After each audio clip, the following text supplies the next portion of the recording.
Welcome back, my friends. I hope by now you have a drum track and you have a bass track, and you have quantized both of them so that they sound decent and they sound like they go with the song, with the clicks.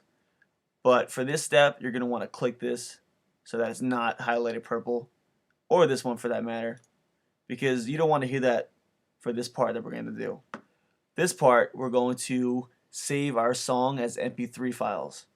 An MP3 file is basically the most widespread version of music file that you see on the web. It's the one that you're going to use the most for whatever you're doing, whether it's YouTube or making apps or using it on a website. Whatever you're going to be doing, chances are it's going to be an MP3 file. So we're going to make an MP3 file. What you need to do to make your MP3 file is to, well, first thing you should do is save this file, because in case something ever happens to it, you don't want to have to start over. So click on File, click Save. So this is where you choose your location for where it's going to be saved on your computer.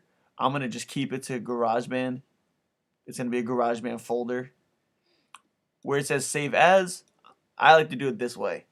I like to just put my name, and you can put the title of the song. For me, I'll say Udemy, because, it's Udemy.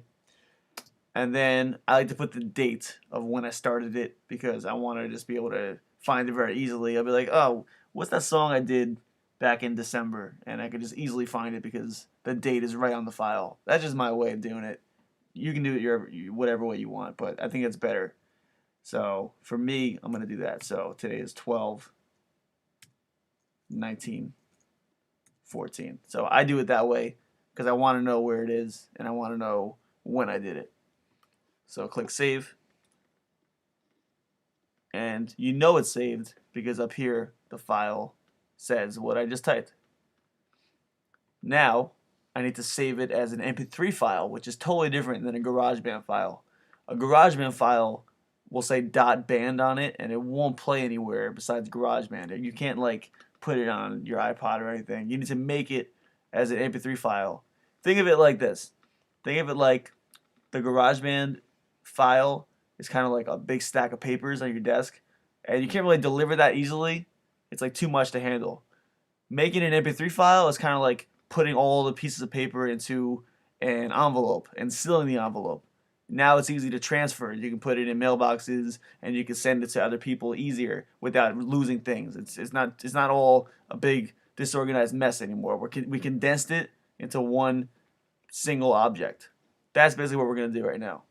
We're going to make it condensed so that we can share it with other people.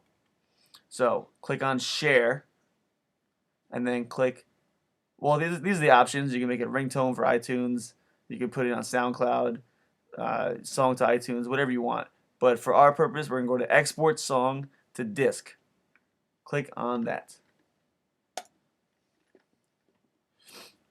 So it says Save As, and it gives you a, well, it takes your file name from GarageBand and puts it as your default. You don't need to do that anymore. You can just hit delete and give your song a title. For me, for my purposes, once again, I'm going to do Matt Udemy 12/19/14. You don't need to do it that way. You can do it whatever song title you want. But I know that I'm going to just do something else like this later on, so I want to just keep it simple for myself. Location where? For this case, I'm going to put desktop. I'm going to put desktop because I want to be able to find it very easily for our course. So desktop, put it right on your main desktop of your computer. Here's where you choose your file type. So you can make it uncompressed, which is going to be like a way bigger file, high quality. But this one is the one we're going to use. Like I said, MP3 is very common, so use MP3. Click on Export. And just don't touch anything. Let it do what it has to do. Give it a minute. And if it finished, we should be able to minimize this. Minimize is the yellow button over here. And that is our file. If you click on the file and click spacebar, you can preview your song that you just made.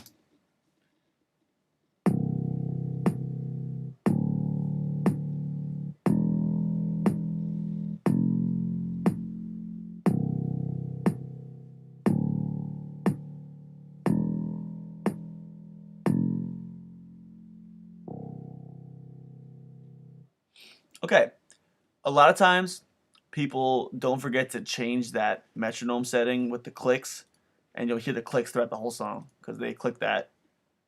So luckily we didn't have the clicks because it sounds very amateur with the metronome click going on the whole song. Also, like we said, it's a very basic song, but we already made our first track, which is great. We made our first song. Now we're going to take it to another level. But we already have our first MP3 file. But now we're going to take it to a new level. It's going to sound way better. It's going to be really cool.